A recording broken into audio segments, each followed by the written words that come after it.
Hi, hello mga mare! Isang magandang araw. Tara mga mare, samahan nyo naman ako sa aking panibagong araw. At dahil nga nanay tayo mga mare, araw-araw tayo nag-iisip ng ating uulamin. Kaya naman for today's video, naisipan ko ngang iluto itong ulo ng lechon ng baboy na meron pa pala kami dito sa ref. At eto nga bago nga yan, pinabili ko na muna ng almusal yung aking asawa at pinabili ko rin siya ng mayonnaise at chicharon. Gagawin ko nga sana lechon paksiw itong ulo ng baboy mga mare, kaso naisipan ko na lang na gawin itong sisig kasi matagal-tagal na rin na hindi kami nakakapag-ulam nun. Kaya naman mga mare, nilagyan ko lang nga lang muna ito ng asin. Pagkatapos ko nga itong lagyan ng asin mga mare, piprito ko nga ito nang sa ganun ay maging crispy ito kasi gagawin ko itong crispy sisig.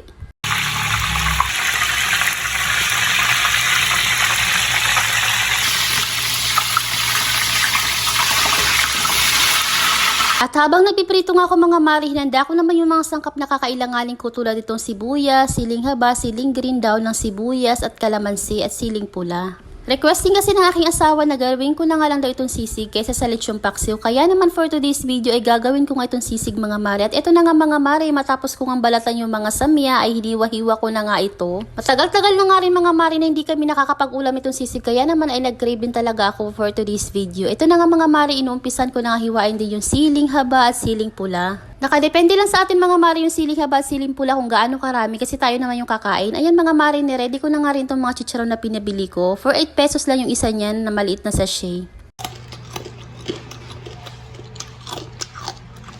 Fast forward mga mare, naiprito ko na nga yung ulo ng baboy at napakalutong nga niya. At eto na nga mga mare, mag-aalmusal muna kami bago ako magluto. Nagpabili pala ako ng lugaw sa aking asawa at bumili rin siya ng puto at kutsinta. Isa din itong lugaw mga mare na paborito namin tuwing almusal at may binibilang kami na suki na namin. At ito na nga yung anak ko mga mare, bagong gising nga lang siya dyan kaya naman ay wala pa siya sa mall at hindi pa siya kakain. Pasintabi na nga sa pader namin mga mare, kung makikita nyo nga ay napakaraming ang sulat dyan dahil gawa ng aking anak. Kapag ka may maliit ka talaga sa bahay, hindi mo maiiwasan yun. Binubura ko naman siya pero paulit-ulit lang talaga niyang sinusulatan. Pero kere lang niya kasi ganun talaga pag may bata. Pagkatapos ko nga makapag-almusal dyan mga mare, ito na nga inumpisahan ko ng hiwa-hiwain itong pinirito ko na ulo ng baboy. Hindi ko naman sinama lahat ng ulo ng part ng baboy na yun, yung iba itinapon ko rin. Yung mga laman nga lang at yung kinakain lang namin. Ayan mga mare, nagisa na nga ako dito ng bawang, sibuyas, naglagay ako ng kaunting mantika at star margarine. Saka ko naman inilagay itong hiniwa-hiwa ko na karne ng baboy. Napakasarap po nito mga mare at may taba-taba pa nga ito doon sa ulo ng baboy. At ayan mga mare, ginisa-gisa ko nga lang na ilang minuto, nilagay ko na itong siling pula at siling green. Tapos ayan, hinalo-halo ko nga lang ito.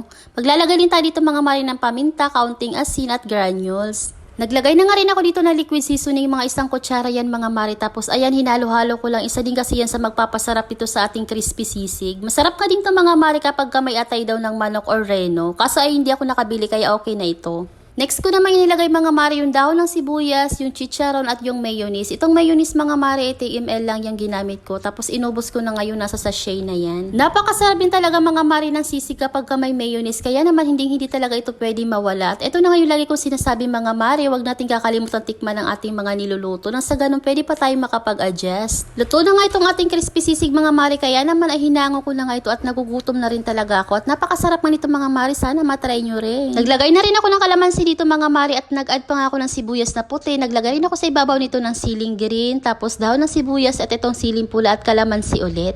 And yun lang for today's video mga mare. Kung nagustuhan mo nga ang video na ito, huwag kalimutang mag-like at paki-follow na rin ang ating page na lagi ka ma-update sa ating mga luto serye. God bless!